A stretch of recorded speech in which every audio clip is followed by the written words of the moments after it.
If you want to know the difference in people's lives, it all comes down to what are the things that are must for you versus shoulds.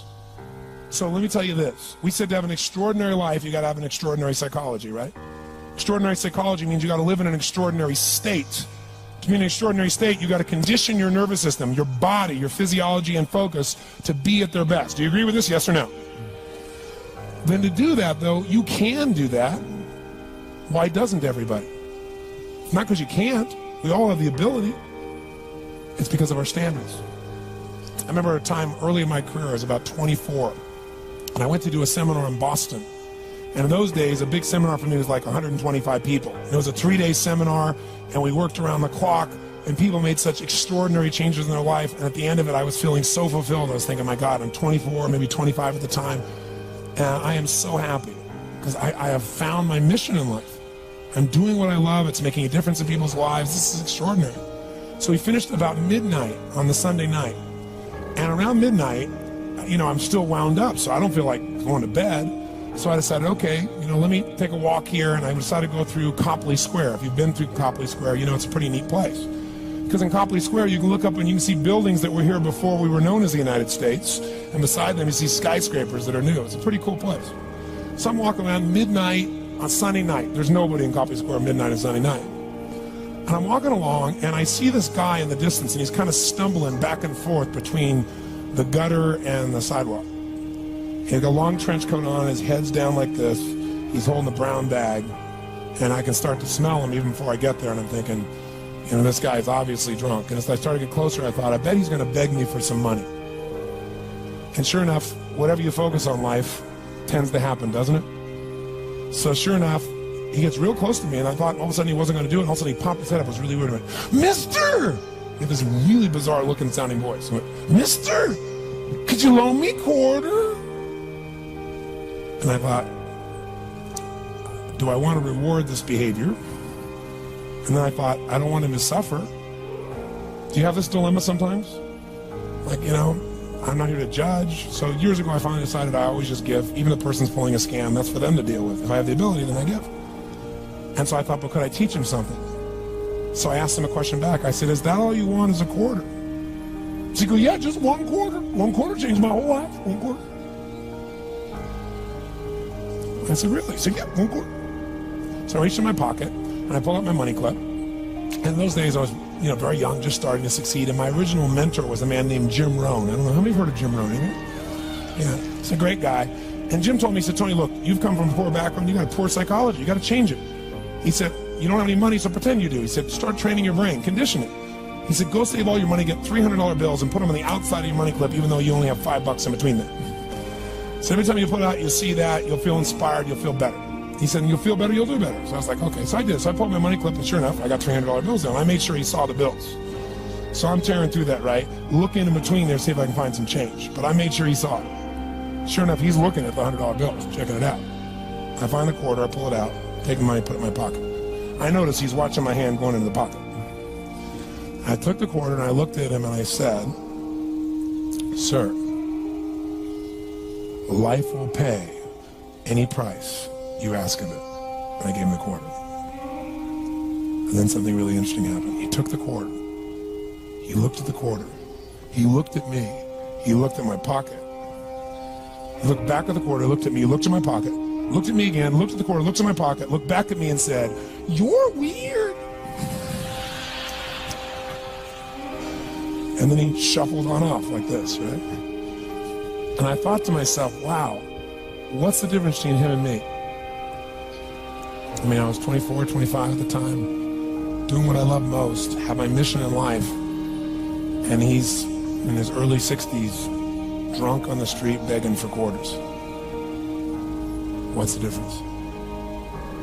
And I thought, well, maybe God's blessed me because I'm such a good person. I thought, oh, and he's such a bad person. That's such bull.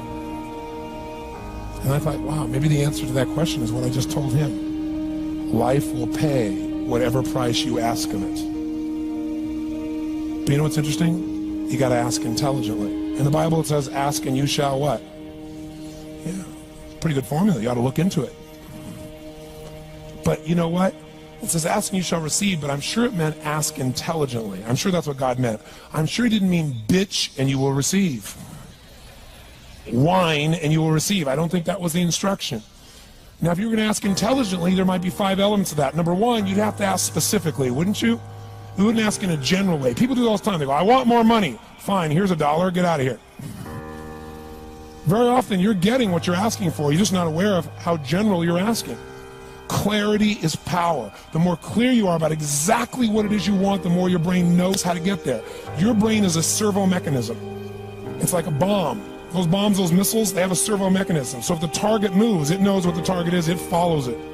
Your brain, when you condition it, knows exactly what to go for and it'll find a way to get there. Did you ever buy a certain outfit or a certain car and suddenly see that car outfit everywhere? How many of you ever had that experience? Say, aye.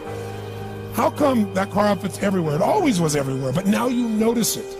And the reason is because there's a part of your brain called the reticular activating system, the RAS. That part of your brain determines what you notice and what you don't notice. Your brain spends most of its time trying to make sure you don't notice because you'll go crazy if you notice everything. But when you decide what's most important to you, your brain goes after it. Everyone I know who's successful builds what I call an RPM plan. An RPM is built on the metaphor that the way to get from where you are to where do you want to go to the fastest is you got to build power, like in a car, RPMs. And the R stands for they know the result they're after. They know what they want precisely. If you don't know exactly what you want or you let yourself get beyond that into something general, you're not going to achieve it. Clarity is power. You got to know the specific result you're after. What do you want? If you can't answer that question right now in your personal life, in your body, in your relationships, in your finances, in your spirituality, then you're not going to be as fulfilled as you want to be. Today we're going to have you answer one of those questions at least. The second part of it, you got to know P, why you're doing it. Because you know what? You may get a big goal. As soon as I want to make $1 billion. I want to bring peace to the earth. Why? Because as soon as you come up with a goal, all the obstacles show up. Unless you've got enough emotional drive to break through that, you're never going to discover what it really takes. So you got to get yourself past that. And the way to get past that is have enough reasons. Reasons come first, answers come second. This man did not know what he wanted. He did not have enough reasons. To ask intelligently, you got to ask specifically. To ask intelligently, you got to know why you want it, have enough drive to make it happen, enough juice to make it happen. If you don't have enough reasons, you will not make it happen. And the M is, what is your massive action plan? What is going to get you to actually fall through? Because the first plan's not going to work and the second plan's going to work, so you better have enough plans that if the first two don't work, you still got something else. Otherwise, you're going to be having excuses why it didn't work. So asking intelligently requires that.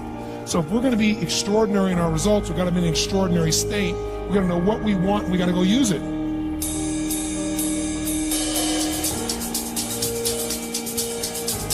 Decide to model the actions of those who succeeded before you.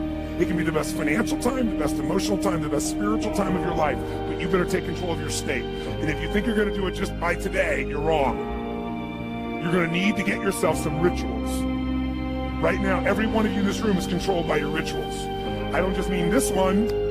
I mean every morning you get up. I know your body. I can look at your body right now, and I can guess your rituals. Some of you, your rituals to work out 5 times a week, I can see it clearly. 4 to 6 times a week, it's obvious. Because you couldn't look like that if you didn't do that. Some form of workout. I don't care if it's walking, lifting, whatever. Some of you, it's obvious that lifting weights is part of it. You can see by that man's muscles. I know what his rituals are. Because your life comes from your rituals. If you don't develop the ritual, you're kidding yourself. How many agree with me on this? Raise your hand and say, I. And there are rituals that put you in state, and there are rituals that take you out of state. You have rituals in your relationship. You have rituals with your body. You have rituals around your finances. And the rituals that worked in the reaping time of fall in the markets and in business and in real estate, those rituals won't work now. If you do the right thing at the wrong time, you get pain. I'll say that again. If you do the right, you go, but Tony, I'm doing the right thing, but I'm not being rewarded. If you do the right thing at the wrong time, you don't get rewarded, you get pain. So you better do the right thing at the right time. And to do that, you better know what season you're in. And to do that, you better learn how to change your state. How to take control of your own conditioning. That's what I live for. Does this make sense to you? Yes or no? Come on, guys. Yes or no? So now it's time to train yourself to do that. I'll show you how fast it can change. Try this just for a second. I want to show you what you can do with just focus.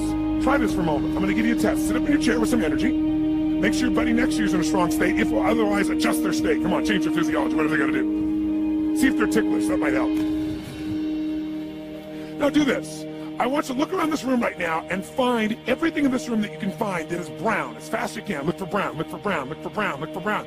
Look around you, look for brown, look for brown, look for brown. Okay, close your eyes. I'm going to give you a test. With your eyes closed now, shout out loud everything you saw that was red. If you see a lot more brown right now than red, say yes. Open your eyes, look for red now. I want you to really look for red. Look for red, look for red, look for red.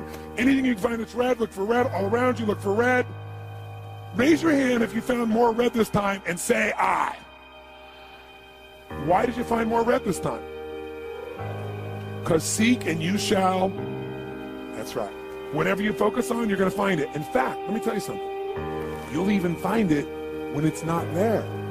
How many saw burgundy, called it red, just so you could have more things you counted? Raise your hand, say I, come on. See, whatever you're looking for, you're going to find. So if you want to change your life, my friends, you got to change your physiology and you got to change your focus. By the way, how fast can you change that stuff? How fast, my friends? How fast? How fast? Come on. In a heartbeat, once you rechange your conditioning. That's all you got to do. And you can do it fast. You can do it with a question or two. Try this right now. Answer this question in your mind and be honest. What in your life today, if you wanted to be, could you feel proud about right now? If you wanted to feel proud, if you didn't feel like, I shouldn't be proud. If you wanted to feel proud, what could you be proud of in your life today? Your children, your health, your body. Is there a problem you faced? Instead of running from it, you finally stepped up and handled it?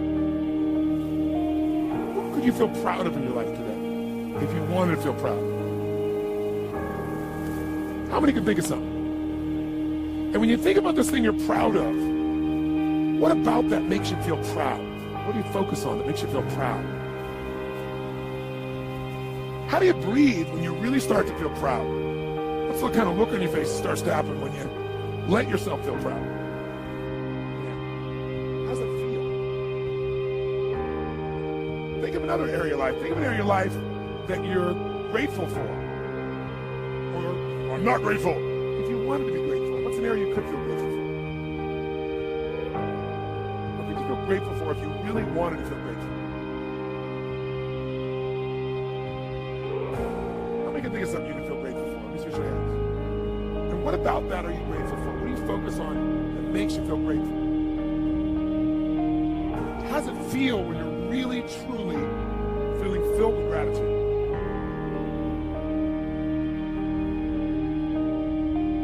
Here's one. If you wanted to be excited about your life right now, and you're willing to be excited, you're willing to buck everybody else's trend, what could you feel excited about in your life if you wanted to feel excited? What could you get excited about if you really focused on it and you really took it in? And you weren't in a negative place. What could you get excited about if you wanted to be excited in your life? What could you get excited about? How many of you can think of something you feel excited about right now? Raise your hand. Let me see your hand. Say I.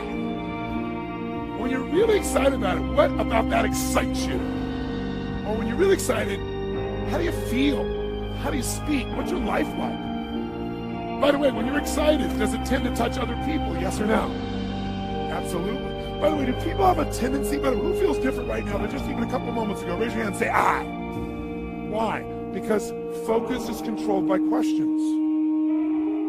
If you ask a different question continuously, not once, continuously, you will get a different answer. If you ask a lousy question, you get a lousy answer and a lousy state. Somebody says, why does this always happen to me? It doesn't always happen to you, but the brain's like a computer. Ask it a question, it'll have to come up with an answer. Because you deserve it, you idiot. Someone will say, how come I can never lose weight? You can lose weight, but if you keep saying, how come I can never lose weight, the brain's got to come and answer. It goes, you're a pig. Lousy questions create what?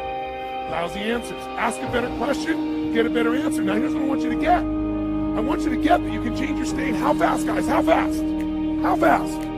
And if you get the habit of doing it, you'll have a different life.